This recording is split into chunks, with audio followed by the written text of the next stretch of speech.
మాదిగ మరియు మోచి మన కులాలకు సంబంధించిన డాక్టర్స్ సంబంధించిన అత్యవసర ఈ సమావేశానికి అధ్యక్ష వహించిన మన డాక్టర్ సీనియర్ ఆడమన్న గారికి, ఈ వేదిక మీద ఉన్న ఈ సమావేశంలో పాల్గొన్న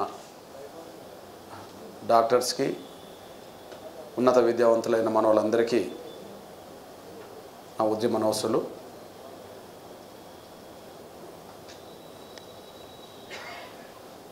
వర్గీకరణ అమలు చేయించుకోవడానికి ఇది చాలా కీలకమైన సమయం మనకు.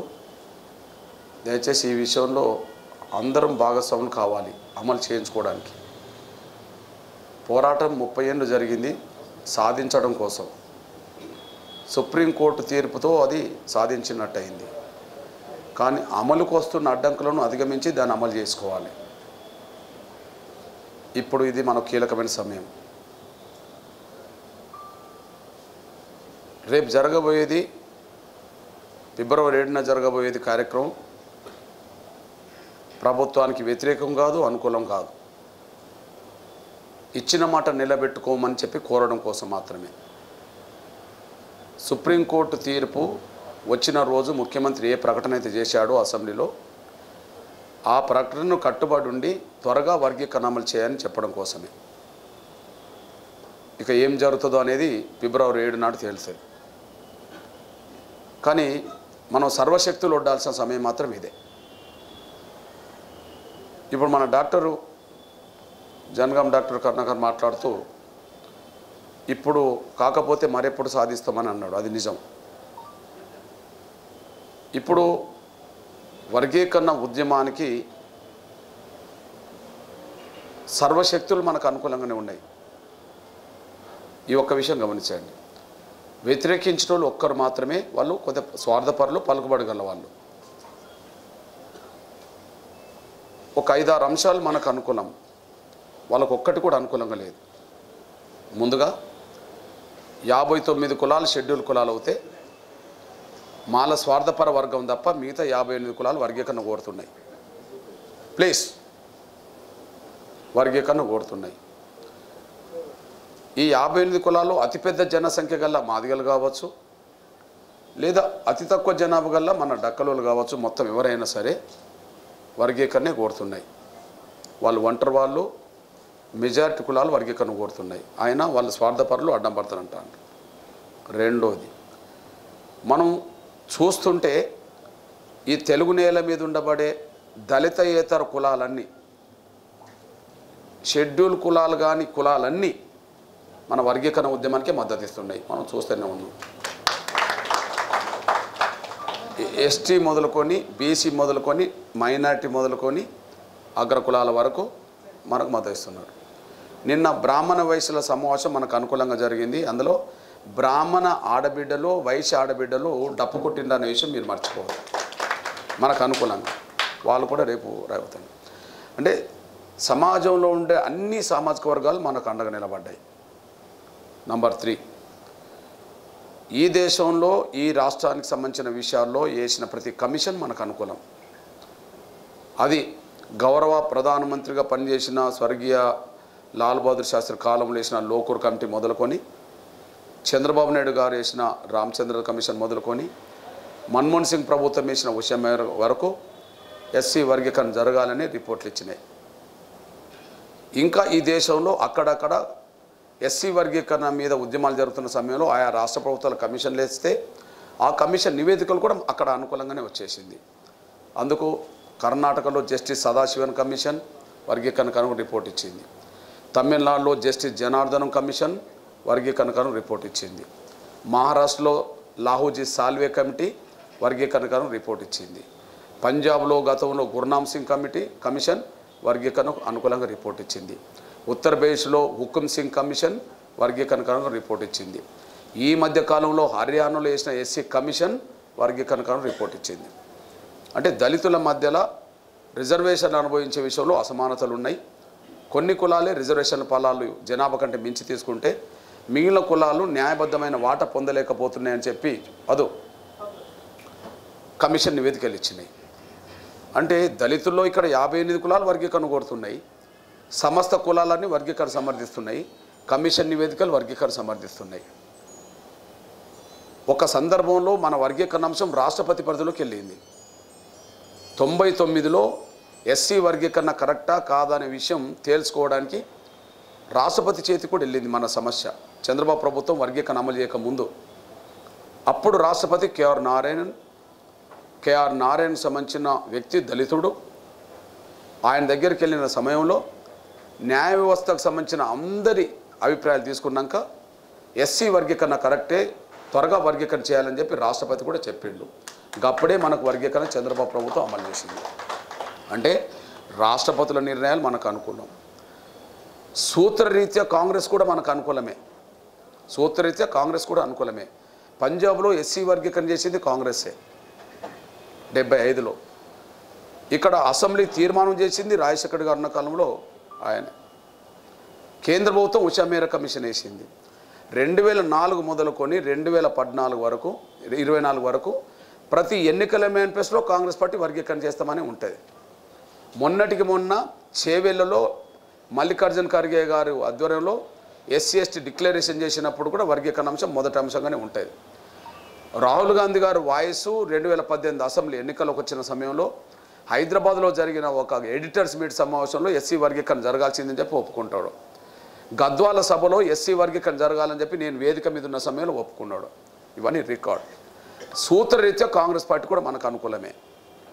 తెలుగు నేల మీద ఉండబడే అన్ని పార్టీలు మనకు అనుకూలమే. అందుకు సాక్ష్యం 3 సార్లు అసెంబ్లీ తీర్మానం జరిగింది. మనం అంటున్నాం తెలంగాణ రాష్ట్ర ఏర్పాటుకు ఒక తీర్మానం చేయాలని అన్నారు, కానీ ఒక్క తీర్మానం కూడా జరగలే. కానీ ఎస్సీ వర్గీకరణ మీద చంద్రబాబు నాయుడు తీర్మానం పెడితే ఏకగ్రీవంగానే జరిగింది. రాజశేఖర్ గారు ముఖ్యమంత్రి ఉన్నప్పుడు ఏకగ్రీవంగానే జరిగింది. మొన్నటికి మొన్న తెలంగాణలో కేసీఆర్ గారు అసెంబ్లీ తీర్మానం చెప్పి ఏకగ్రీవం జరిగింది. అంటే ఒక్క పార్టీ వ్యతిరేకించే పార్టీ లేదనే విషయం స్పష్టంగా మనకు రుజువు అవుతుంది. దేశంలో మెజారిటీ పార్టీలు మనకు అనుకూలంగా ఉన్నాయి. 99% పార్టీలు మనకు అనుకూలంగానే లెటర్ ఇవ్వడం జరిగింది. అదే సమయంలో గత యూపీఏ గవర్నమెంట్కు ప్రధానమంత్రి మన్మోహన్ సింగ్ గారు కమిషన్ వేసింది ఆయనే. ఈ మధ్యకాలంలో గౌరవ నరేంద్ర మోడీ గారు ప్రధానమంత్రి హోదాలో మనకు అనుకూలంగా వచ్చి వర్గీకరణ ప్రక్రియను మనకు అనుకూలంగా తీర్పు వచ్చేయడానికి అఫిడవిట్ ఇచ్చింది కూడా కేంద్ర ప్రభుత్వమే. ఇప్పుడు 2004లో మనకు అఫిడవిట్ కేంద్ర ప్రభుత్వం తరపున మనకు అనుకూలంగా ఇవ్వలేదు కాబట్టి అప్పుడు నష్టపోయాను. 2024లో వర్గీకరణకు అనుకూలంగా కేంద్రం అఫిడవిట్ ఇచ్చింది కాబట్టి గౌరవ నరేంద్ర మోడీ గారు మనం వేదిక మీదకి వచ్చినాక ఒక కమిటీ స్థాను సుప్రీంకోర్టులో విచారణ జరిగే సమయానికి కేంద్రం న్యాయబద్ధంగానే వర్గీకరణకు అనుకూలంగా వాదిస్తుంది. కేంద్రం తరపున కూడా వర్గీకరణకు అనుకూలంగా రిపోర్ట్ ఇస్తామని చెప్పి ఆయన చెప్పాడు కాబట్టి జరిగింది. అంటే ప్రధానమంత్రులు మనకు అనుకూలంగా మాట్లాడిన సందర్భాలు ఉన్నాయి. చివరిగా ఈ దేశ అత్యున్నత న్యాయ వ్యవస్థ సుప్రీంకోర్టు అవుతే, సుప్రీంకోర్టు బాస్ చీఫ్ జస్టిస్ అవుతే ఆయన ఆధ్వర్యంలో వచ్చిన తీర్పు మనకు అనుకూలంగా ఉన్నది. ఇన్ని అనుకూలంగా ఉన్న సమయంలో దాన్ని అమలు చేయించుకోకపోతే ఇంకెప్పుడు అమలు చేయించుకుంటాం? దళితుల్లో 58 కులాలు అనుకూలం, సమస్త కులాలన్నీ అనుకూలం, కమిషన్ రిపోర్ట్లు అనుకూలం, అన్ని పార్టీలు అనుకూలం, అసెంబ్లీ తీర్మానాలు అనుకూలం, రాష్ట్రపతుల నిర్ణయాలు అనుకూలం, ప్రధానమంత్రుల నిర్ణయాలు అనుకూలం, సుప్రీంకోర్టు తీర్పులు అనుకూలం.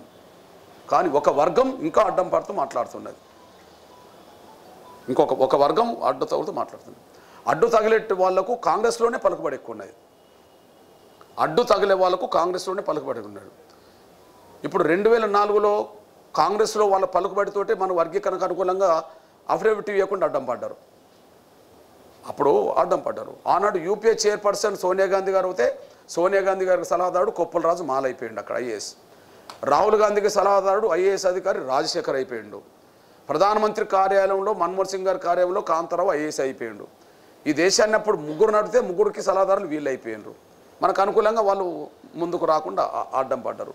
అప్పుడు చక్రం తిప్పింది వెంకటస్వామి, చింతమోహను, హర్షకుమారు, జేడి శీలం, పర్వకలక్ష్మి, వీళ్ళందరూ అక్కడ ఉద్దండులాగా పనిచేసి మనల్ని అడ్డుకున్నారు. కాంగ్రెస్లోనే వాళ్ళకి పలుకుబడి ఎక్కువ. అదే సమయంలో 2004 సంగతి పక్కకు పెడితే వాళ్ళ పలుకుబడి ఏ స్థాయిలో ఉన్నదంటే, మీరు నేను చాలామంది పుట్టకముందే ఈ దేశంలో ప్రథమ ముఖ్యమంత్రులు మాలలు కాగలిగారు. దళితుల్లో కాంగ్రెస్ పార్టీ ఎవరినన్నా ముఖ్యమంత్రి చేయాలనుకుంటే దేశం మొత్తం ఎదుగుతే ఎవరిని చేసిందంటే మొదటి దళిత ముఖ్యమంత్రిని మాలల్ని దామో సంజయనే చేసింది. అంటే వాళ్ళకు పునాదులు కాంగ్రెస్ పార్టీలో ఏ పార్టీలో లేని దానికంటే కాంగ్రెస్ పార్టీలో పునాదులు మొదటి నుంచి బలంగా ఉన్నాయి. ఇవాళ కాంగ్రెస్ పార్టీ జాతీయ అధ్యక్షుడు కర్ణాటక మాలవుతే మల్లికార్జున ఖర్గే అవుతే కాంగ్రెస్ పార్టీకి మొదటి దళితుడు కూడా అధ్యక్షుడు అయినప్పుడు కూడా దామోదర్ సంజయ్ అధ్యక్షుడు అయ్యాడు. అంటే మొదటి ముఖ్యమంత్రి మాల అవుతాడు, కాంగ్రెస్ పార్టీకి మొదటి అధ్యక్షుడు కూడా మాలవుతాడు, ఇప్పుడు అధ్యక్షుడు కూడా మాలవుతాడు. వాళ్ళకి ఆ పలుకుబడి ఆ స్థాయిలో ఉన్నది. పలుకుబడి ఉండడం వల్లనే మనకు అనుకూలంగా కాంగ్రెస్ మాట్లాడుతుంది, కానీ దాన్ని అమలు చేయదు. చంద్రబాబు నాయుడు పార్టీలో మాలలు లేరా? ఉన్నారు. మరి చంద్రబాబు నాయుడు ఏబీసీడీ చేసిండు కదా, వాళ్ళ ఒత్తిడి తలొగ్గలేదు కదా. పోనీ బీజేపీలో మాలలు లేరా? గౌరవ నరేంద్ర మోడీ గారు మాదిగల మీటింగ్ రావడానికి ఏమైనా జంకిండా? లేకపోతే కేంద్ర ప్రభుత్వం తరఫున అఫిడవిట్ ఇవ్వడానికి జంకిండా? 3 రోజుల పాటు జరిగిన విచారణలో వర్గీకరణకు అనుకూలంగా వాదించే విషయంలో జంకిండ్రా? లేదు. కానీ కాంగ్రెస్ పార్టీ మాత్రం ముందుకెళ్ళదు వాళ్ళు అడ్డం పడుతుంటే. ఇది మన కన్న ముందు సాక్ష్యం. కాంగ్రెస్లో నేను పుట్టకముందు వాళ్ళ పలుకుబడే, 2004 నుండి 14 వరకు ఉండబడే మధ్యకాలంలో వాళ్ళ పలుకుబడే, ఇప్పుడు వాళ్ళ పలుకుబడే. లేదా రేవంత్ రెడ్డి గారు నిండు శాసనసభలు ఇచ్చిన మాట ఎందుకు తప్పుతున్నాడు? భారతదేశంలో అన్ని రాష్ట్రాల కంటే ముందు వర్గీకరణ నేను అమలు చేస్తాను అని చెప్పాడు. అంతకుముందున్న నోటిఫికేషన్లు కూడా వర్గీకరణ అమలు చేస్తామని వర్తింపజేస్తామని చెప్పాడు. మరి పంజాబ్లో, హర్యానాలో, తమిళనాడులో వర్గీకరణ అమలు జరుగుతుంది, వెనకపోయినట్టే కదా. పోనీ గత నోటిఫికేషన్లు కూడా వర్గీకరణ వర్తింపజేస్తామన్నారు రేవంత్ రెడ్డి గారు. నోటిఫికేషన్లకు వర్గీకరణ వర్తింపజేయకుండానే, వర్గీకరణ జరగకుండానే 11,000 టీచర్ పోస్టులు భర్తీ చేసి మన బిడ్డలకు అన్యాయం చేసినట్టు అయింది కదా. ఇప్పుడు గ్రూప్ 1, గ్రూప్ 2, గ్రూప్ 3 ఉద్యోగాలు భర్తీ చేయడానికి రంగం సిద్ధమవుతుంది కదా. అంటే ఎవరి ఒత్తిడి మేరకు? మాలల ఒత్తిడి మేరకు. అంటే కాంగ్రెస్ పార్టీలో మాలల ఒత్తిడి ఆ స్థాయిలో ఉంటుంది. అందుకు సాక్ష్యం చివరిగా చెప్తున్నా నేను. కాంగ్రెస్ పార్టీలో మాలల స్థాయి ఏ స్థాయో, వాళ్ళ పలుకుబడి ఏ స్థాయిలో ఉంటుందో మళ్ళీ మూడోది చెప్తున్నా నేను. మొదటిది చెప్పాను, నేను పుట్టకముందు వాళ్ళ పలుకుబడే, వాళ్ళ గవర్నమెంట్ ఉన్నప్పుడు వాళ్ళ పలుకుబడే ఆపినరు, ఇప్పుడు వాళ్ళ పలుకుబడే. ఎగ్జాంపుల్ చిన్నగా విషయం చెప్తున్నాను. కాంగ్రెస్ పార్టీ జైపూర్ తీర్మానం కూడా పెట్టుకున్నది.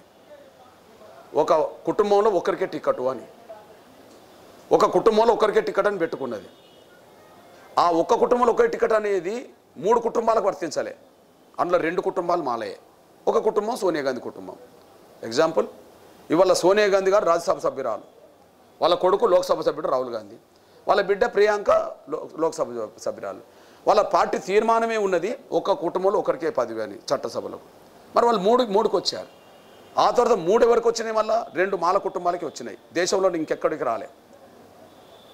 మల్లికార్జున ఖర్గే రాజ్యసభ పక్ష నాయకుడు, కాంగ్రెస్ పార్టీ అధ్యక్షుడు, తను మళ్ళీ వాళ్ళ కొడుకు మంత్రి సిద్ధరామయ్య గవర్నమెంట్లో, వాళ్ళ అల్లుడు ఎంపీ, గుల్బర్గా ఎంపీ. 3 తెలంగాణకు వచ్చేటప్పటికి వాళ్ళకే 3 ఉంటాయి, మళ్ళీ ఇంకెవరికి ఉండవు. సహజంగా కాంగ్రెస్ పార్టీ అంటే మనం రెడ్ల ఆధిపత్యం ఉన్నదని అనుకుంటాం, సహజమే అది. మొదటి నుంచి అగ్రకులాలో రెడ్లు కాంగ్రెస్ పార్టీని అది చేసుకుంటారు అని చెప్పి. ఇప్పుడు టీడీపీ అంటే ఎవరి పార్టీ అంటాం, ఒకరి పార్టీ అంటాం.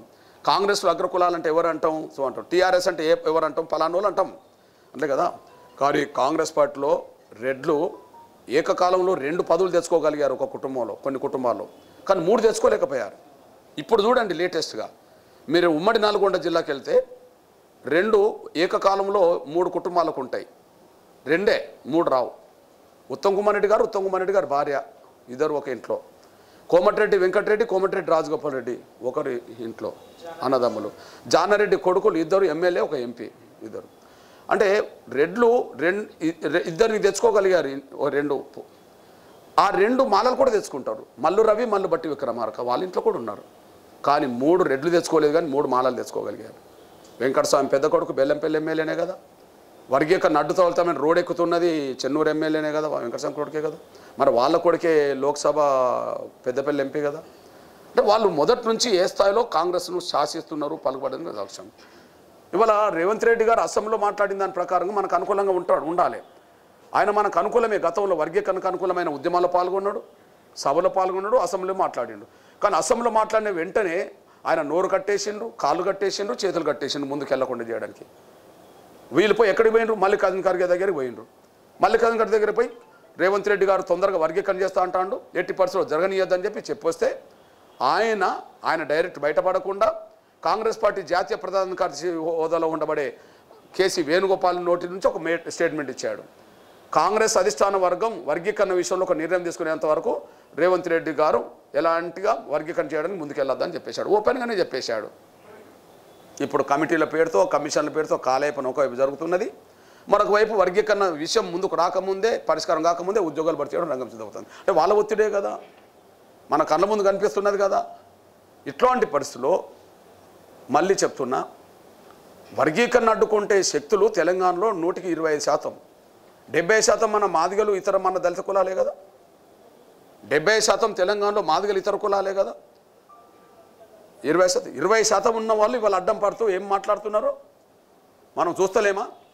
ముఖ్యంగా వాళ్ళలో మాలల మేధావర్గము వాళ్ళు సమాజాన్ని కూడగడుతుండ్రు. మాలల్లో మేధావర్గం వర్గీకరణ అడ్డుకోవడానికి వాళ్ళ సమాజాన్ని కూడగడుతుండ్రు. మాదిగల్లో మేధావర్గాన్ని సామాన్యులు కూడగట్టాల్సి వస్తుంది. మాలల మేధావర్గమే వాళ్ళ సమాజాన్ని కూడగట్టిర్రు. మీరు వర్గీకరణ రద్దయిన తర్వాత వాళ్ళు ఒక 500-600 మీటింగులు పెడితే 500-600 మీటింగులకు నాయకత్వం వచ్చింది ఉద్యోగస్తులు, మేధావులు. వర్గీకరణకు అనుకూలంగా తీర్పు వచ్చిన తర్వాత వర్గీకరణ అమలు జరగద్దని చెప్పి రాష్ట్ర వ్యాప్తంగా తిరిగిన దాంట్లో మీటింగులకు నాయకత్వం వహించింది ఎవరు? మళ్ళీ వాళ్ళు ఎమ్మెల్యేలకు వచ్చిన రాజకీయ నాయకులు వస్తే మాల ఉద్యోగస్తులు ఏమైనా మేధావులను భయపడ్డారా? భయపడలే. వాళ్ళే ఉద్యమానికే వాళ్ళే నాయకత్వం వహించారు, వాళ్ళే ప్రజల దగ్గరికి వెళ్ళారు, వాళ్ళే సమీకరించారు, వాళ్ళే అది చేశారు. సామాన్య కార్యకర్తలు మన మేధావులను కూడగట్టాల్సి వస్తుంది. వాళ్ళు మేధావులే సామాన్య ప్రజలు కూడగట్టి వాళ్ళు అడ్డుకునే ప్రయత్నం చేశారు. దయచేసి విజ్ఞప్తి చేస్తున్నాను. ఇప్పుడు డాక్టర్ అనేది కరెక్ట్, ఇప్పుడు అమలు చేయించుకోతే ఎప్పుడు అమలు చేసుకుంటాం?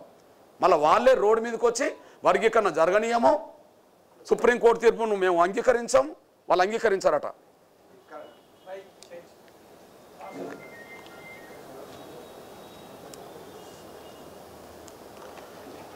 సుప్రీంకోర్టు తీర్పును అంగీకరించాం, వర్గీకరణ జరగనీయమని చెప్పి మీటింగ్ వేదికల మీద వాళ్ళ ప్రవర్తన ఎట్లున్నది? ఓడు మీసాలు తిప్పుతాడు, ఓడు తొడలు కొడతాడు, ఓడు తొక్కుకుంటా పోతామంటాడు, ఒకడో స్టేట్మెంట్ ఇచ్చిండు ఈ మధ్యలో మందకిష్టం అవసరం ఉంటారు చంపేస్తామని, నరుకుతాము. స్టేట్మెంట్ ఇచ్చాను కదా. ఏం మీరు నిద్రపోతుండ్రా మాదిగ జాతి మేధావులు? ఎవరి కోసం జరుగుతుంది? నీ బిడ్డల భవిష్యత్తు కోసం కాదా? రాబోయే తరాల భవిష్యత్తు కోసం కాదా? మీరు చూస్తలేరా ఈ విషయాలన్నీ? పట్టినట్టుగా ఎందుకు ఉండాలి? వర్గీకరణ అడ్డుకునేటోడు రోడ్డు మీదకి వచ్చి ఇంత అనుకూలంగా మనకున్న తర్వాత వాళ్ళు ఏ స్థాయి విచక్షణ కోల్పోయి మాట్లాడుతుండ్రా లేదా? విచక్షణ కోల్పోయి అవమానించినట్టు మాట్లాడుతుండ్రా లేదా? వర్గీకరణ కోరితే తొక్కుకుంటూ పోతారట వాళ్ళు. ఎట్లా వర్గీకరణ జరుగుతుందో చూస్తామని చెప్పి మేము మల్ల యోధులం, ఎట్లా జరుగుతుందని చూస్తే మీసాలు మేలేస్తుండ్రు, తొడలు కొడుతున్నారు, తొక్కుకుంటూ పోతా అంటారు. ఇంకా నోరు జారి అవసరం అనుకుంటే చంపుతామని కూడా మాట్లాడుతున్నారు. మాదిగ మేధావులు ఎందుకు మౌనంగా ఉండాలి? జాతి బిడ్డల భవిష్యత్తు కోసం మాదిగ మేధావులు ఆలోచించొద్దా? ముందుకు రావద్దా? చాలా బాధ అనిపిస్తున్నది. ఇప్పుడు వాళ్ళకు ఇంకోటి పడ్డది, మళ్ళా సుప్రీంకోర్టు తీర్పు ఇట్లా వస్తుందని వాళ్ళు అనుకోలేకపోవచ్చు. అప్పటి నుంచి వాళ్ళు సహనం కోల్పోయినట్టుగా, విచక్షణ కోల్పోయినట్టుగా వాళ్ళు మాట్లాడుతుండ్రు. ఇప్పుడు కేంద్ర ప్రభుత్వం మనకేదో ఒక అవార్డు ప్రకటించింది, ఓకే, దాని మీద కూడా రాద్ధాంతం చేస్తుండ్రు కదా, సహించలేక ఉండబోతుండ్రు కదా, ఇష్టానుసారంగా మాట్లాడుతున్నారు కదా. మీ సోదరుడిగా చెప్తున్నా, దయచేసి రేపు జరగబోయే కార్యక్రమంలో ప్రతి మాదిగ పల్లె నుంచి మాదిగ డప్పులు రావాలి. డప్పు పట్టడానికి ఎందుకు సిగ్గుపడాలి? మీరు ఇవాళ డాక్టర్లు లేదా ఆఫీసర్లు కావచ్చు, నీ తాత ముత్తాతలు ఏం చేశారు? చెప్పులు కుట్టి బతకలేదా? ఈ దేశ కుల వ్యవస్థలో మన మాదిగలం కాదా? మాదిగలు కులవృత్తి చెప్పులు కుట్టేది కాదా? ఈ దేశంలో అన్ని కులాలకు వాయిద్యాలు ఉన్నట్టుగానే మాదిగల దగ్గర వాయిద్యం మన డప్పు కాదా? డప్పు ఈ సమాజానికి మొదటి విలేకరు కాదా? కష్ట సుఖాల్లో, పండుగల్లోనూ, పబ్బాల్లోనూ, సావుల్లోనూ, బతుకులోనూ మన డప్పు ప్రయోగం జరగలేదా? ఏమి డప్పు మన చేతులు పట్టుకోవడానికి సిగ్గెందుకు, బాధ ఎందుకు? మన ఆయుధం కదా. ప్రపంచం మొత్తం మీద వాయిద్యాలు ఉన్నాయి, ఈ దేశంలో వాయిద్యాలు ఉన్నాయి, కానీ రేపు మన డప్పు ప్రపంచం చూడబోతుంది. మన డప్పును ప్రపంచం చూడబోతుంది. అంటే మన డప్పు, మన సొంత ఏదైతే సాంప్రదాయ వాయిద్యం ఉన్నదో ఆ సాంప్రదాయ వాయిద్యాన్ని ప్రపంచం చూడబోతుంది, అంతే. దయచేసి ప్రతి ఒక్కరు అన్న చెప్పేండు మేము డప్పులు కొనిస్తాం అని చెప్పి, డప్పులు కొనిచ్చి కొట్టరాకపోయిన ఎవరు కనిస్తా అన్నారు. మనం ఎందుకు కొట్టదు? డాక్టర్లు మీకే చెప్తున్నా, ఎందుకు కొట్టదు? నీ డప్పు కాదా? మన అవ్వయ్యలు, మన తాత ముత్తాతలు ఆ డప్పు మన ఇంట్లో పెట్టుకోలేదా? లేదా? దయచేసి విజ్ఞప్తి చేస్తున్నా, రేపు ఐఏఎస్ ఆఫీసర్లు కొట్టాల్సిందే, ఐపీఎస్ ఆఫీసర్లు కొట్టాల్సిందే, ఎమ్మెల్యేలు కొట్టాల్సిందే, ఎవరైనా కొట్టాల్సిందే.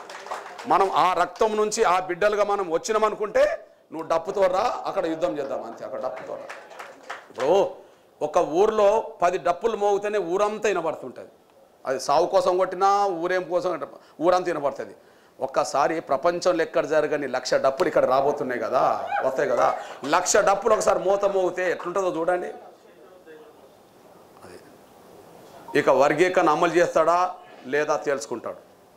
నేను అంటున్నా, దగ్గర తీసుకుంటే దగ్గర అవుతాం, దూరం కొడితే దూరం పోతాం. అమలు చేసి దగ్గర చేసుకుంటే దగ్గర అవుతాం. మనకు కావాల్సింది ఏంటిది? వర్గీకరణ. వాళ్ళ మాటిని ఇంకా వాళ్ళకే వత్తాసు పలికి వర్గీకరణ అమలు చేయకపోతే దూరం అవుతాం. దగ్గర తీసుకోవడం దూరం కొట్టుకోవడం వాళ్ళ మీద ఆధారపడి ఉన్నది. చంద్రబాబు నాయుడు గారు వర్గీకరణ చేస్తామంటే ఆయనకు మనం సపోర్ట్ చేయలే. నేను కాంగ్రెస్ హయాంలో రాజశేఖర్ గారు వర్గీకరణ చేపిస్తానంటే నేను ఆయనకు సపోర్ట్ చేయలేదా? పోనీ వర్గీకరణ గురించి మాటిస్తే నేను నరేంద్ర మోడీకి సపోర్ట్ చేయలేదా? మనకు కావాల్సింది వర్గీకరణ అంతే. వర్గీకరణ సాధించడం కోసం అన్ని మార్గాలు వెతికాము. ఇప్పుడు వర్గీకరణ అమలు చేయించుకోవడం కోసం ప్రయత్నం జరుగుతుంది. ఇన్ని అనుకూలంగా ఉన్నా ఇంకా వర్గీకరణ అమలు చేయలేదనుకో, మాకు మాలలే కావాలి, ఇంకా మాదిగలు అవసరం లేదా నేను వాళ్ళు భావించుకున్నట్టు అవుతుంది. లేదు మా న్యాయం మాదిగల వైపు ఉన్నది కాబట్టి నేను అమలు చేసి మాదిగల దగ్గర పెట్టుకుంటే వర్గీకరణ అమలు చేస్తాడు. కానీ ఏదేమైనా సర్వశక్తులు వడ్డీ మన ప్రదర్శన చేయాల్సిన అవసరం ఉన్నది. దయచేసి ప్రతి ఊరుకు ఎవరి ఊరుకు వాళ్ళు బాధ్యత తీసుకోండి. ఇంటికి ఒక డప్పు వచ్చేటట్టుగా చేయండి. డప్పు కొనివ్వండి, డప్పు పట్టుకొని మీరు కూడా రండి. ఏదేమైనా ప్రపంచంలో ఉద్యమాలు చాలా జరిగినాయి. ప్రపంచ దేశాల్లో వాయిద్యాలు ఉన్నాయి. కానీ ఒక వాయిద్యమే ఒక ఉద్యమంగా మార్చేది మాత్రం మనమే. ఒక రకంగా చెప్పంటే ఒక వాయిద్యమే ఒక ఉద్యమంగా మారబోతున్నది. ఒక సాంస్కృతిక పోరాటం ప్రపంచంలో మొదటి స్థానంలో నిలబెట్టడానికి మాదిగలు మన డప్పునే ప్రపంచ వాయిద్యంగా మార్చబోతుండనేసి కూడా మర్చిపోదని సైరం కోరుకుంటూ, దయచేసి సమయం వృధా చేసుకోకుండా మీ అందరు కలిసి మీ బాధ్యత మీ పాత్ర ఈ వారం 10 రోజుల సమయాన్ని వెచ్చించి మీ సమయం పూర్తిగా దీని మీద వెచ్చించే విధంగా ముందుకు రావాలని చెప్పి కోరుతూ బయలుదేరుతున్నాను. ధన్యవాదాలు.